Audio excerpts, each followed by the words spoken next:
this is an iHeart podcast. Guaranteed human. All cat parents understand the feeling of being totally ignored by your cat and often thinking, does my cat even love me? There's only one solution to solve that, Sheba. Feed your cat Sheba and go from feeling ignored to truly adored in 12 days guaranteed or your money back. Sheba has a menu of products, appetizers, entrees, treats, and even a kittens menu. So Sheba has a product for even the pickiest eater, like Sheba Puree made with bone broth, a smooth and creamy texture that cats love, or Sheba Grilled, protein-rich formula made with real chicken and seafood. To learn more, check out Sheba.com. Hey folks, owning a home means one thing. Something's gonna break. AC, plumbing, fridge, and it's never convenient or cheap. That's where American Home Shield comes in. An AHS Home warranty can help protect your wallet from pricey breakdowns on even your oldest appliances and systems. And if they can't repair the covered item, they'll replace it. So check out American Home Shield and get 20% off any plan at ahs.com/SYSK and see promo details. See ahs.com/contracts for coverage details, including service fees, limitations, and exclusions. American Home Shield. Don't worry, be warranty. With no fees or minimums on checking accounts, it's no wonder that Capital One Bank Guy is so passionate about banking with Capital One. If he were here, he wouldn't just tell you about no fees or minimums. He'd also tell you about how Capital One cafes are open 7 days a week to assist with your banking needs. Yep, even on weekends. It's pretty much all he talks about, in a good way. What's in your wallet? Terms apply. See CapitalOne.com/bankguy. Capital One N.A., member FDIC. Welcome to Stuff You Should Know, a production of iHeartRadio.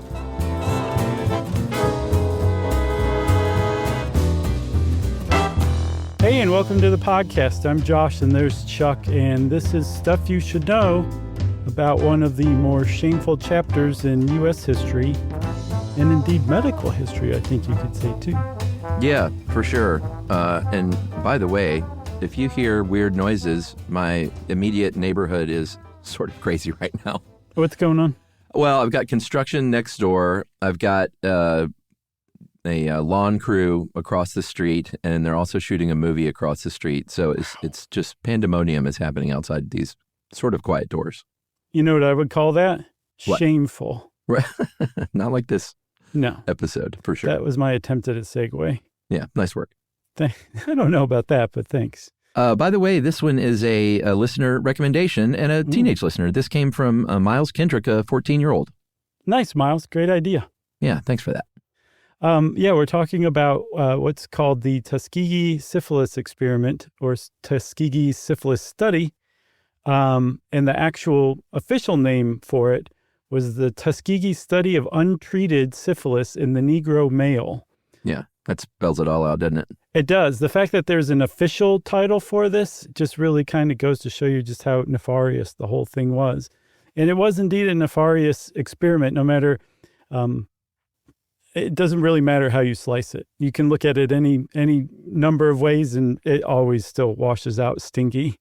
Yeah, it does. And this was an experiment. I guess we'll go ahead and say what happened generally is that they recruited black men in Macon County, Alabama, that had syphilis. Kind of one of the misconceptions is that they were given syphilis as part of this. Not true, but don't worry. We did that in Guatemala, as we'll see later on. Yeah. And signed them up for this study where they would not treat these men of syphilis just to see how it progressed, basically, because they had this notion, and, of course, this doesn't excuse anything, but one of the supposed reasons was that they had this notion that syphilis was different in white men than black men, and that in black men it was more cardiovascular based as far as the symptoms and the results, and then in white men it was more neurological, and it was initially supposed to be a 6-month thing, but it went on not for 4 years, not for 14 years, but for 40 years. Yeah. I mean, it started out in 1932 in the Jim Crow South, and it carried right through the entire civil rights era. A number of other historical things happened during this time that should have given the researchers pause. But from what I saw, the best explanation is not that these people were inherently evil, although you can make a case that at least one of the people who led the study at one point was. We'll talk about him later in Guatemala. but more that they just came to see these men, these individuals, these human beings as nothing more than a data set, and that they stripped them of their humanity so thoroughly that they didn't even really think that there was anything wrong with what they were doing, even over the course of 40 whole years. Yeah. And the reason why they chose Macon County is a few reasons. One, its proximity to Tuskegee, which was, key as the place where they carried this stuff out. Mm-hmm. Another is because they zoned in on that area because they initially were trying to find out how many people had syphilis and where, so they could treat these men. Right. And they found that Macon County, Alabama, had the highest prevalence of syphilis. And also, and this last part comes from the files that were released and collected, I think, in the last decade even. Mm-hmm. They were sharecroppers. They were rural men and they were poor men. And the quote that was in these papers that I found was that they found them immobile and malleable. Yeah, they were an extremely vulnerable population. I mean, even among the Black population at large in the Jim Crow era, these were like the most vulnerable people, and they had less rights than even other Black people at the time in America. So, yeah, they picked on them very specifically. And that you kind of hinted at something that I find is one of the most cynical aspects of this whole thing, that initially the program that was working down there was a well-funded program that was treating syphilis. And then the funding ran out of that, and they said, well, we still have all these people that we know have syphilis. Let's try something different and not treat them. And that was the beginning of the whole thing. Yeah, and it's also key to point out, before we get into the grisly details, is that these men did not know they had syphilis. And then they also thought that they were being treated. They were told they had, quote, bad blood. Mm-hmm. And the whole time they thought they were getting treatment when they were getting placebos. Right. Yeah. And then I read a couple of men who suspected or knew they had syphilis and wanted to go get it treated. And the people running the study prevented them from getting it treated, either by telling them not to go do that or by telling doctors in the area, do not treat any of these men because they're part of the study we're carrying out. Because that's another thing, too. I think a lot of people think that this was some secret government study conducted in absolute silence. It was not at all. It wasn't even an open secret. It wasn't a secret at all. So much so that the people running the study published 13 different journal articles over the course of that 40 years and put out published annual reports on the progress of this thing. So it was just right out there, and people just overlooked it or ignored it for 4 decades. Yeah, it was a time when, the medical community certainly was aware, but the public at large and the media didn't really look into, medical papers and stuff like they do these days. Yeah. And we should point out that all of this was done despite a 1927 statute in the state of Alabama that requires treatment of syphilis. Like it was a state law that they just brushed aside, basically. And all of this done for the promise of hot meals, treatment, and burial insurance, basically. Yeah, for sure. So, yeah, I think that's a pretty good setup. I think we should kind of describe what these men were suffering from in the first place and talk a little bit about syphilis. Let's do. It was caused by a bacterium called, it's spiral-shaped, and it's called the Treponema pallidum bacterium. And they don't know where it came from, but they know that it dates at least all the way back to Naples in 1495 when mercenaries serving in the French army got syphilis and then very quickly spread it far and wide because for 8 years later, it was in India and China. That's pretty fast, man. Yeah. One of the reasons it was so fast is because these were armies pillaging and raping, and syphilis is primarily transmitted through sexual contact. It can also be transmitted or transferred from an infected woman to her fetus, but for the most part, it comes from unprotected sex. Yeah, it's an STD. Yeah, and there's a hypothesis that it came back with Columbus and his men who were, again, pillaging and raping, and they had contracted what is considered a New World disease, syphilis, and brought it back to Europe, and that's where it spread. Apparently, there's no actual, hard evidence of this or hard proof, But the timing, I think, is what people zero in on. I mean, it first popped up in 1495, and everyone knows, thanks to that child prodigy whose name escapes me right now, Stoner, I think her last name is, Stoner Sackler, the Columbus sailed the ocean blue in 1492. That's right. And if you got syphilis, you were in for a pretty rough run, including possibly eventually death in a lot of cases. If you were an infant, it could be certainly fatal. It could cause blindness and deafness. It could cause facial differences with teeth in the nose, brain complications, of course. If you were an adult, you would get lesions. And then within a few months, it goes into the second stage where you have lesions basically all over your body, rashes and pains and headaches. And then finally, the disease in the third phase, it dials back, it abates a little bit where it's not transmissible, but in that latency period, all of a sudden it can attack your organs, specifically your liver, and cause liver failure and kill you. And blindness and neurological impacts like dementia and paralysis. And that's one of the things that makes it so insidious is after the initial infection symptoms, it just seems like it went away. And then out of nowhere, it can just come back and kill you, like you're saying, right? So this is what these men specifically in this study were dealing with. I think all of them were in late latency syphilis, where they didn't necessarily have symptoms any longer. And the idea that this was an indefinite open study that was essentially like, this study will end when all these guys are dead, meant that they were specifically, by not treating them, waiting to see how they died, including from complications of syphilis, like you said, that included organ failure throughout the body.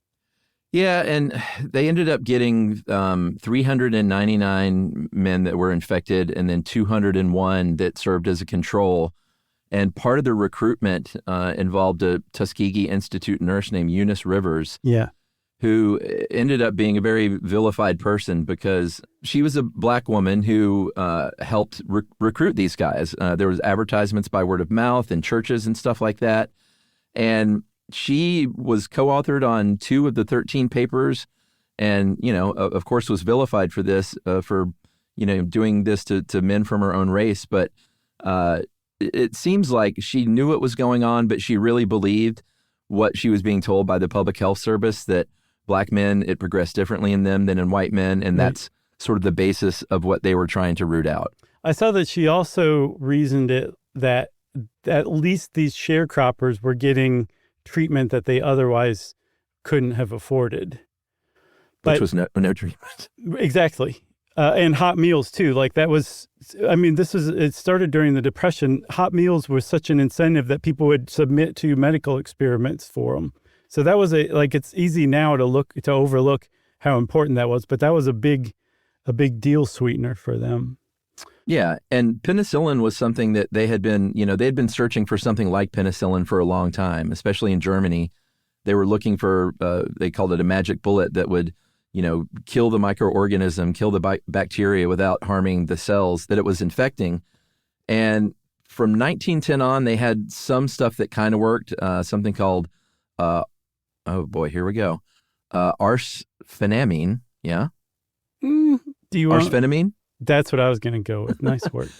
But in 1940, a Scottish physician named Alexander Fleming came along and had proven basically in 1928 that penicillin worked. And in 1940, it was when it was finally published in The Lancet as like, hey, this is sort of this miracle magic bullet we were looking for.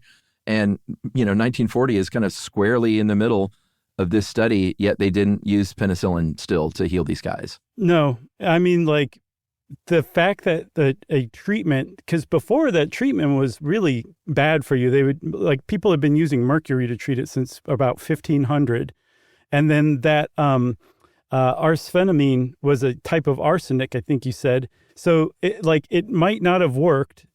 It took a year. It was very expensive, and it was not a pleasant thing. When the penicillin came along, you could get 1 injection of high-dose penicillin, and it could cure syphilis in 8 days. It could even cure late-stage latency syphilis that was already attacking your organs.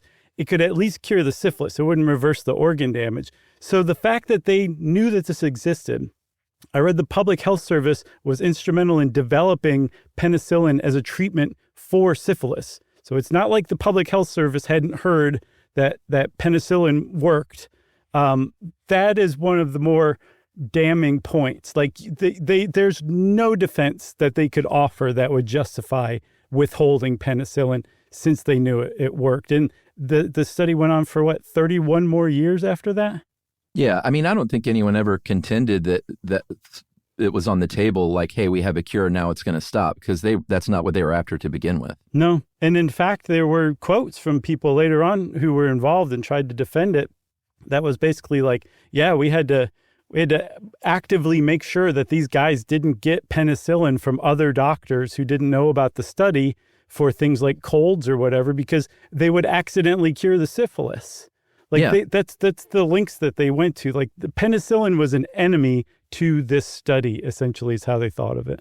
Well, one more link that they went to before we take a break was when World War II rolls around, they purposefully made sure that these study subjects, these men, were exempted from the draft, because when you go through the draft process, you get tested for STDs and treated for STDs. And so they're like, no, that'll ruin our study. We got to make sure these guys don't get drafted. So the takeaway from that is these men probably would have been better off like being drafted and potentially even like storming the beach at Normandy than being at home in Alabama being, quote unquote, treated by doctors. That's a good point. And the way that they did it, too, kind of shows just how complicit a lot of people in the area were. It's not that the Public Health Service didn't pull some strings to make this happen. They went to the director of public health for Macon County and said, hey, you're friends with the guy running the Selective Service Board.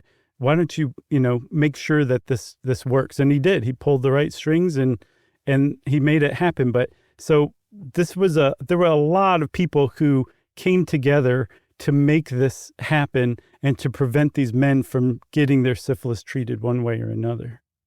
All right, let's take that break, and we'll be right back right after this.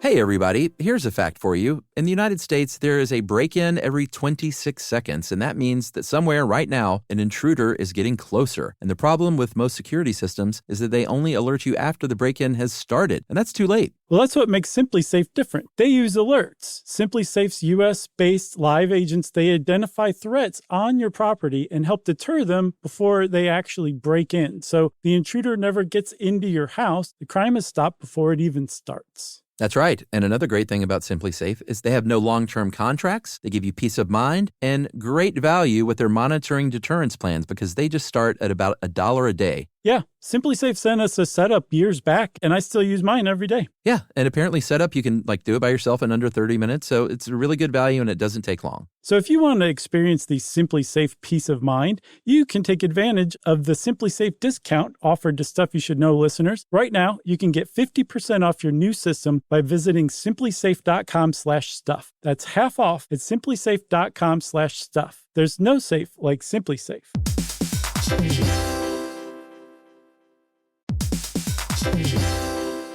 Work can be a little weird. One minute you're in a meeting that could have been an email. The next you're trying to decode corporate jargon that somehow means nothing. And don't even get us started on the quick sync that turns into a 45-minute deep dive. Yeah, well, the truth is figuring out your career isn't always straightforward. Whether you're trying to grow, pivot, or just stay relevant, it can feel like you're navigating it all on your own. Well, that's where LinkedIn comes in. That's right. LinkedIn can help you grow your career, helping you confidently navigate your path with insights, ideas, and inspiration from your professional community. You can stay up to date with the latest trends in your field, connect with people who get it, and discover opportunities tailored to your goals, your experience, and what actually matters to you. Whether you're looking for something new or just trying to grow where you are, LinkedIn gives you the tools and connections to move forward with confidence. Because LinkedIn is the network that works for you. Visit linkedin.com/knowstuff to learn more.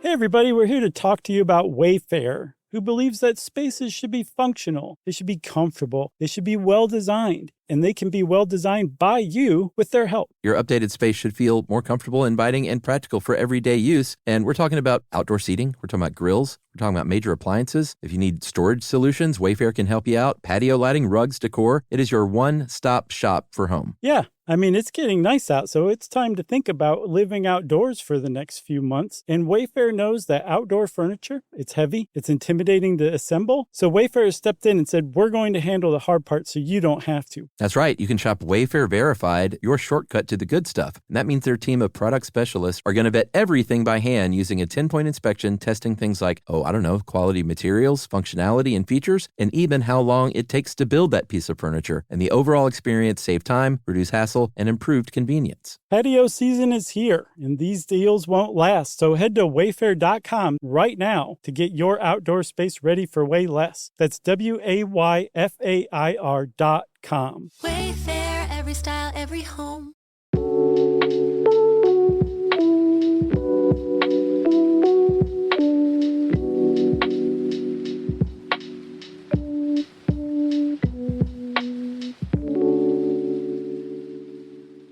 Okay, we're back, Chuck, and we should probably talk about how this study began. It was launched by the director of PHS's venereal disease division, someone named Taliaferro Clark, and it was a 2-arm study. A control group and a infected group, and I believe Clark did not suggest giving placebos, even though that happened. But he also didn't say, hey, we're trying to study the difference between how it progresses in black men and white men. Let's bring in some white men. They strictly focused on black men. Yeah, there was actually a reason for that. There was a study that was very similar that was conducted in Oslo, Norway from 1891 to 1910, and the results were published in 1929 that did the same thing, but to all white men. So essentially they used that data from the Oslo study as a comparison, or they plan to, I guess. Yeah, sure. Right. So, it's all good. Tuskegee itself was chosen, again, I mentioned, because of its proximity to where they were, drawing from for Macon County, but also because of the government links with the Tuskegee Institute. Booker T. Washington had come along and really shaped a critical educational institution in the United States. Yeah. They were serving needy black people of Alabama. And it's, that's another one of the just big shames, is that it put such a black eye on what this, kind of great institution. Yeah. I mean, this is the hospital where people would go. This is, I think, where Nurse Eunice Rivers worked too. So it was a huge betrayal of that community. And I mean, even though it's developed by leaps and bounds and is now Tuskegee University, like you said, it was a black eye. But even worse than that, everybody calls this, including us, the Tuskegee experiment. They don't call it the Public Health Service Syphilis Experiment or the U.S. Government Syphilis Experiment. So it's an ongoing black eye on Tuskegee University, too. Yeah, for sure. They were deceived from the beginning. Like we said, it bears repeating that they thought they were signing up for treatment. In fact, they called it a quote, special free treatment, end quote. And, so these guys lined up for it. They thought they had bad blood, and they got placebos in the name of aspirin, mainly. Like 5,000 pink aspirin tablets were shipped in 1934. Also, these tonics in tinctures they would mix up that, they said was going to get their bad blood treated. Yes. So you said that Taliaferro Clark, and it conceived of this whole study. I think he stepped aside pretty early on, and starting in 1933, the next year, a guy named Raymond Vonderler picked up and took over and actually expanded it, and now said, okay, we're looking for neurological effects. Let's start giving these guys spinal taps that are really, really dangerous, can be really painful, and can give you horrible headaches afterward, too. So let's just throw that in for just for kicks. Yeah, and also in those papers that were released and collected recently, that same person, there was a letter where he was talking about all the complaints from the patients getting spinal taps and how awful it was. And he was like, I'm paraphrasing, but basically like, now I'm the one with the headache. Yeah. Yeah, he said that. So, yes, this is kind of like the patronizing, at the very least, patronizing tone that the people running this experiment had toward everybody. Yeah. So we said also that penicillin came around in the late 1940s or 1940s at some point. And that was one thing that it was like, okay, you guys should have stopped everything and given these guys penicillin. Another thing happened in the 1940s that essentially should have put an end to this. And that was the Nuremberg trials after World War II, where, among other people, a bunch of Nazi doctors, I think 23 Nazi doctors, were put on trial for war crimes for running horrible, horrific medical experiments on people during World War II. And I think 7 of them were sentenced to death. And yet, despite that, the people running this syphilis study were just like, gosh, Nazis suck. Good thing we're not Nazis. We're just going to continue on with this experiment. Yeah. In 1957, this was in the 25th year, the Surgeon General awarded certificates to these patients, like, congratulations on all your work here in this and participating in this study. And then later on in 1993, one of the researchers, John Charles Cutler, and we're going to talk about him a bit later as well, there was a quote where he said, "It would be undesirable to go ahead and use large amounts of penicillin to treat the disease because you'd interfere with the study." So, they were on record, like, time and time again through countless different changes over these 40 years at Tuskegee, these doctors and nurses, the people in the public health system. Like, it wasn't just like one like mad scientist running the show all these years. It was just new people kind of changing hands and leading this charge like year after year for 40 years. Yeah, and one of the things that they clung to both internally and externally is this idea that became outdated when penicillin came along, but they still kept going with this excuse, was that treating late stage syphilis could actually cause more harm than good. You could get the syphilis stirred up again, and that could cause that organ failure. So you're better off not treating it. And by the time penicillin came along, by the time Nuremberg came along, all of these patients would have been in late latency syphilis, were they not already? So that was the thing. Like, that was what they would push back on, even though it was not true anymore. I like, once penicillin came along, it was not dangerous at all, and it really, really worked. And yet they still used that as an excuse whenever it was challenged. It was very rarely challenged, but it was challenged by some people, as we'll see. Yeah, there was the first person brave enough to even say anything was named Count Gibson. He was a Richmond physician, heard about the study through a lecture in the 1950s from Sidney Olansky, and wrote a letter saying, "I'm gravely concerned about the ethics of the entire program." He continued to sort of observe the study after penicillin came along, and he, Olansky basically, came back and said, "I think our work is helping out these participants overall, and just keep quiet about it." Yeah, just all of the thinnest excuses. That was what they would defend themselves with. I guess Count Gibson did end up keeping quiet because the medical college that he worked at in Virginia essentially said, you need to be quiet or else, I would guess, lose your job. So that was in the 50s, right? Yeah. Next up was a guy named Bill Jenkins, who was one of the CDC's first African-American professional workers. He was a statistician. His widow also called him essentially a radical that was very involved in the civil rights movement from a very early time. And he learned about this, and the bald-faced racism that was just inherent in it really obviously stuck in his craw. And he tried very hard to get the New York Times and the Washington Post to cover it, and they didn't. He later said we probably should have created a press release and done it differently. They just sent all this stuff to the New York Times and WAPO. It's not clear whether they would have published anything on it anyway, but he gave it a try, and he eventually was like, I can't do anything else. I think he also tried internally too to get it to stop, and it just didn't happen. Yeah, so that was 60. In 64, there was a Detroit cardiologist named Irwin J. Schatz, and he was like, I can't believe what's going on. Like, I read this study, because again, they were putting out these studies and the medical community was reading them. And some people were like, wait a minute, what is going on down there? And he said, I suggest that you reevaluate your moral judgments on this. And there was a co-author named Ann R. Yobbs who said it was a co-author of the syphilis study that said it was the first letter they got like that and that she planned to ignore it. Yeah. So, yeah, they were also pretty arrogant in this stuff, too. Well, they eventually ran head-to-head with a guy named Peter Buxton, who was working for the Public Health Service. He was a venereal disease investigator in the Tenderloin in San Francisco. I think he was 28 in the late 60s or mid-60s, 1965. And he, I guess, heard a colleague talking about this study and said, which a what? And he started looking into the reports. He got the Public Health Service people running this, the Venereal Disease Division, to send him all of their reports. And he read through them and he could not believe what he was reading. And he went directly to William J. Brown, who was the head of the Venereal Disease Division at the time.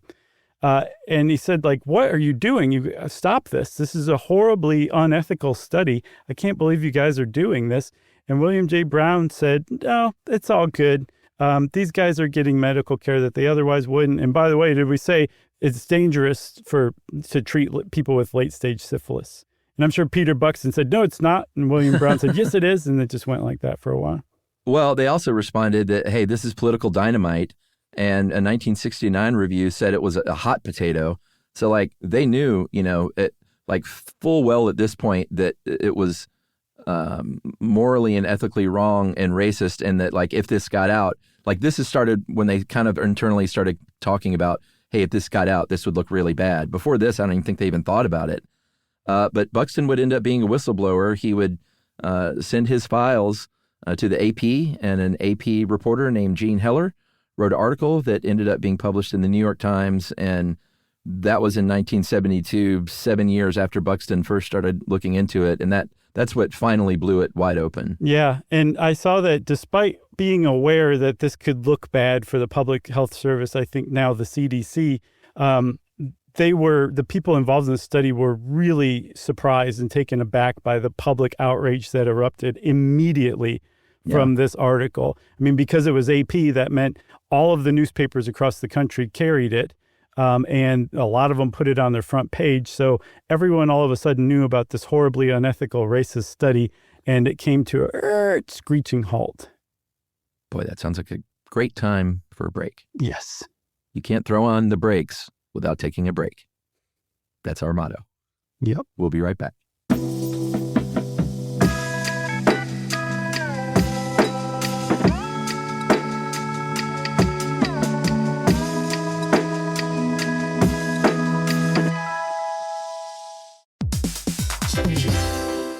Hey, everybody, here's a fact for you. In the United States, there is a break-in every 26 seconds, and that means that somewhere right now, an intruder is getting closer. And the problem with most security systems is that they only alert you after the break-in has started, and that's too late. Well, that's what makes SimpliSafe different. They use alerts. SimpliSafe's U.S.-based live agents, they identify threats on your property and help deter them before they actually break in. So the intruder never gets into your house. The crime is stopped before it even starts. That's right. And another great thing about SimpliSafe is they have no long-term contracts. They give you peace of mind and great value with their monitoring deterrence plans because they just start at about $1 a day. Yeah, SimpliSafe sent us a setup years back, and I still use mine every day. Yeah, and apparently setup, you can do it by yourself in under 30 minutes, so it's a really good value and it doesn't take long. So if you want to experience the SimpliSafe peace of mind, you can take advantage of the SimpliSafe discount offered to Stuff You Should Know listeners. Right now, you can get 50% off your new system by visiting simplisafe.com/stuff. That's half off at simplisafe.com/stuff. There's no safe like SimpliSafe.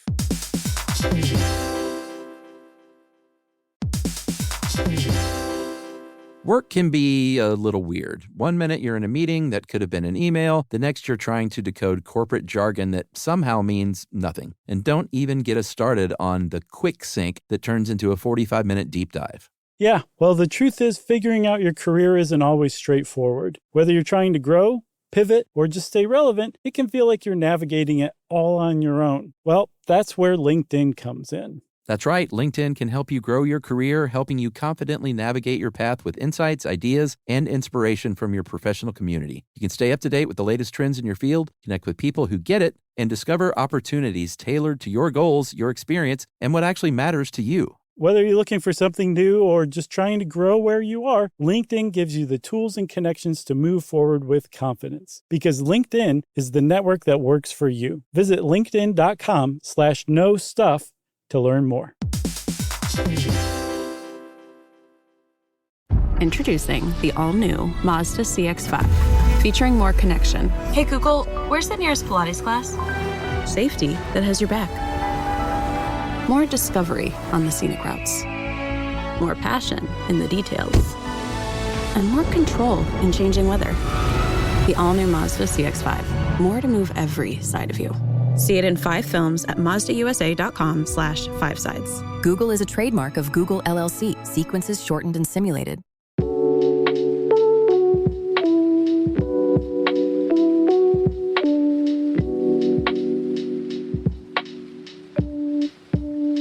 All right, so Josh threw on the brakes, just like the doctors performing the Tuskegee Syphilis Experiments in 1972. It was a big political scandal.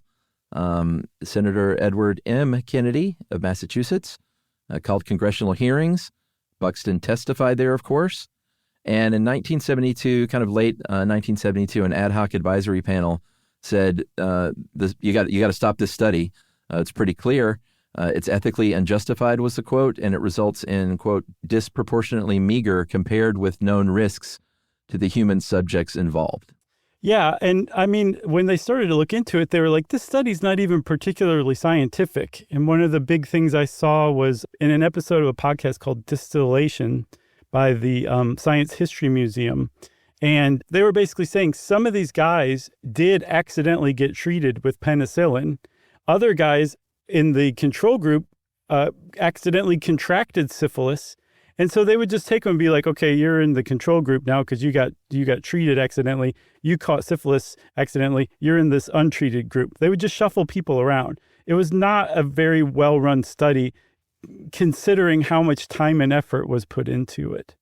Yeah, I mean, they never got any like great data in return for this 40 years of, torture, basically, The data I saw that they did get was possibly as many as 128 of these men died from untreated syphilis.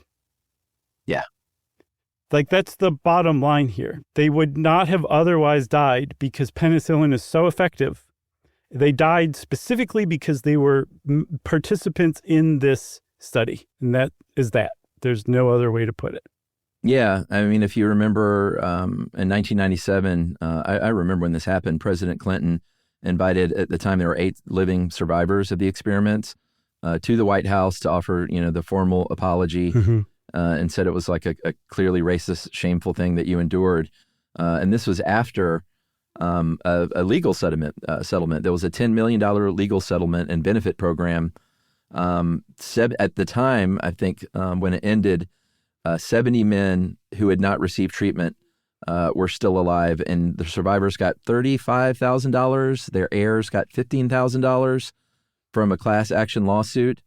And then they started in 1973 the Tuskegee Health Benefit Program, basically like, hey, we're going to provide medical care for your survivors, for your families, for widows, for your children, basically starting in 1975. Yeah, because that's something that is forgotten a lot of times. These men had families. They had wives. They sometimes had wives that they were still having babies with.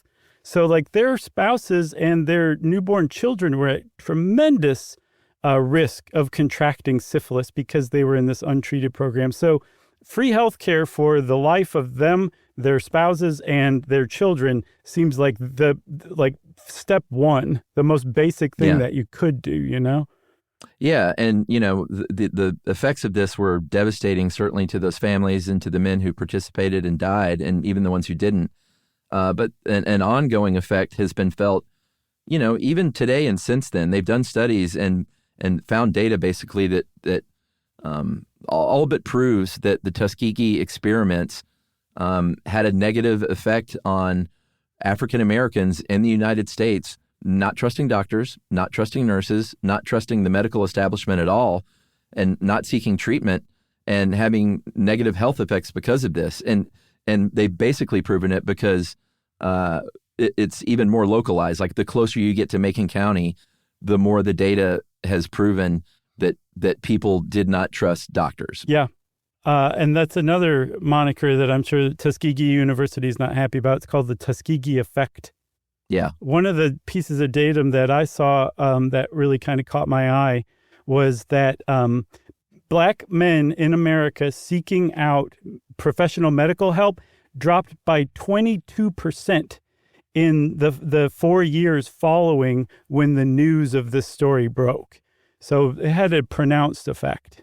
And in 1997, so this is 25 years after the study was finished, there was a study that found that 32.1% of Black women surveyed in a study agreed that scientists were not trustworthy compared to 4.1% of white women at the time. Yeah, and there was another thing, too. It was the Tuskegee effect is widely blamed for containing the AIDS epidemic in the 1980s and 90s in the Black community so difficult.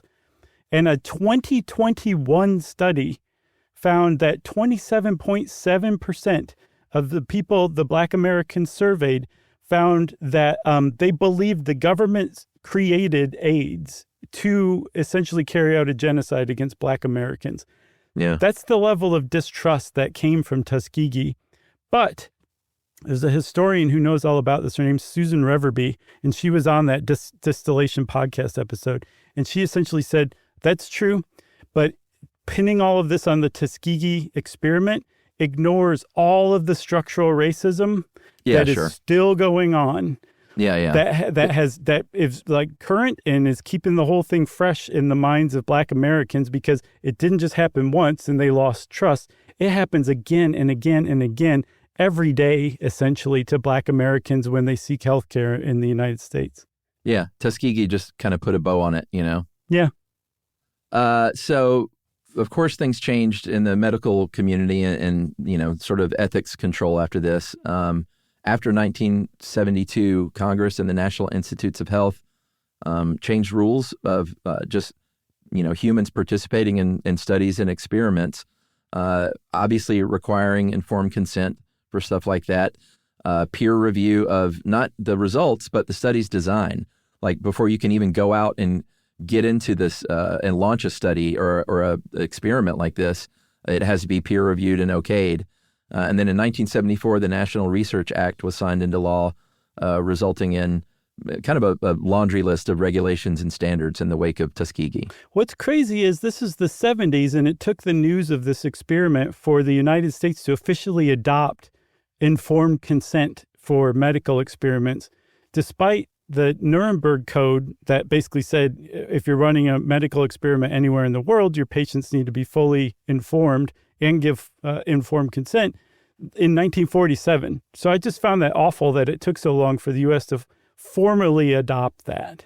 Yeah, I mean, I think this wasn't like the norm because doctors, you know, most times had ethics when doing experiments, and informed consent was a thing. But yeah, to codify it like that and taking that long is just, you know, outrageous. It also, I guess, created a subsequent report in 1979 called the Belmont Report that said there are 3 things you need to do if you're carrying out a medical experiment involving humans. You have to have respect for the people involved. You have to show beneficence, which is essentially like you need to go beyond the basic minimum requirements of making sure these people are protected and actually exert some sort of kindness even, like go way beyond that. And then justice, equality in treatment, equality in including participants, equality in distributing the results of this stuff and the fruits of these studies. So those things got adopted as well. But not until 1995, 16 years after the report. Yeah. 95 was also when President Clinton ordered, you know, sort of a slew of presidential committees on bioethics and how things were done. So, yeah, a long, long time after it ended. We promised talk of Guatemala. because a very similar and worse thing happened in Guatemala in 1946, 47, and 48, when the United States government funded medical research which did not study untreated syphilis in Guatemalans. They deliberately exposed and infected Guatemalan soldiers, prisoners, sex workers, mental patients with syphilis. I feel like we talked about this before. Seems at some point, but yeah. It's horrific how they went about this. Yeah, 83 of these patients died. Only 700 of them received even some sort of minimal treatment. And the guy that I said you could argue is evil, who was involved in the Tuskegee experiment, was the guy who ran this, Dr. John Charles Cutler. He ran it from 1946 to 1948. This was not the first experiment like this. He also had run stuff like this in prisons as a fresh-faced student just out of graduate school. So he's also the one who in 1993 defended the whole Tuskegee experiment by saying, like, yeah, you couldn't give penicillin to these people. It'd ruin the study. Yeah, and he gave people syphilis by injecting it sometimes into their eyes. He would infect sex workers by infecting cotton swabs and then inserting them into their, sex organs, and then sometimes ordering them to have sex with men to see how it transferred, how easily it transferred. Yep. Ugh. So we said that structural racism still exists in healthcare, and I've got one last stat that kind of drives this home. There was a 2020 study of emergency rooms in Oregon, and they found that even though Black patients who went seeking help to an emergency room had completed pain scores about at the same rate as the Black patients who went to these same emergency rooms, the doctors decided that only 14% of these Black patients deserve pain meds compared to 20% of white patients. So it's still going on today, and we still have a very long way to go. And I feel like as long as we keep talking about the Tuskegee experiment, hopefully it'll bring us a little bit closer, because here in the United States, we don't like to do things the right way quickly. It takes us a very long time sometimes.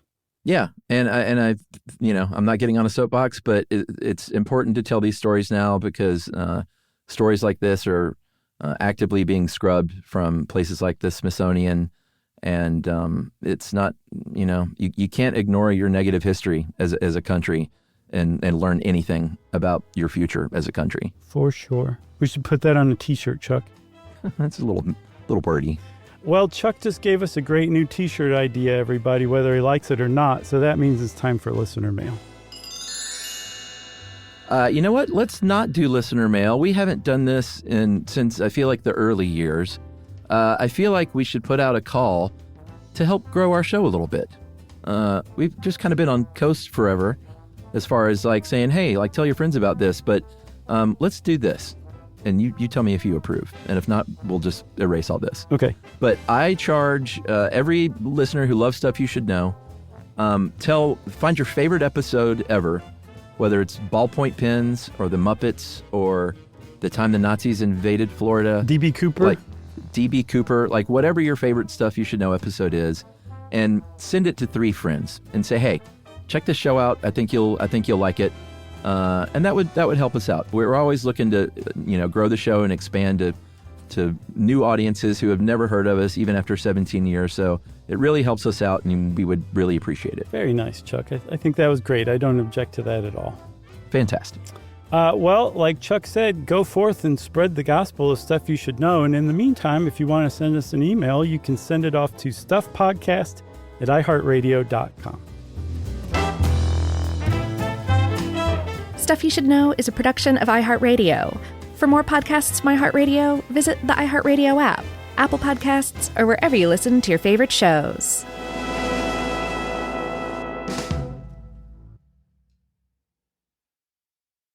Introducing the all-new Mazda CX-5, featuring more connection. Hey Google, where's the nearest Pilates class? Safety that has your back. More discovery on the scenic routes. More passion in the details. And more control in changing weather. The all-new Mazda CX-5. More to move every side of you.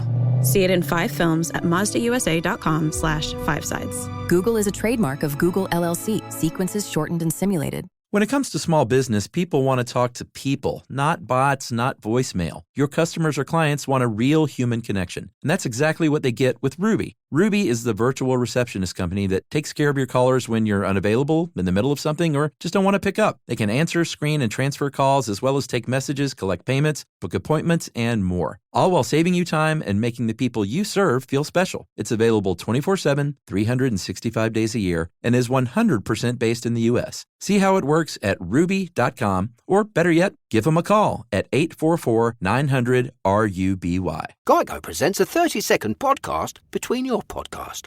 Today's story is shared by one of our listeners. It's called Betrayed by Bill. It was in that moment I caught who was staring back at me in betrayal, or more like what? My insurance bill. With trembling hands, I grabbed my phone and switched to Geico, saving about $900 in the process, and never to be betrayed again. Now that was bloody riveting. It feels good when the story ends with savings. It feels good to Geico. This is an iHeart podcast. Guaranteed human.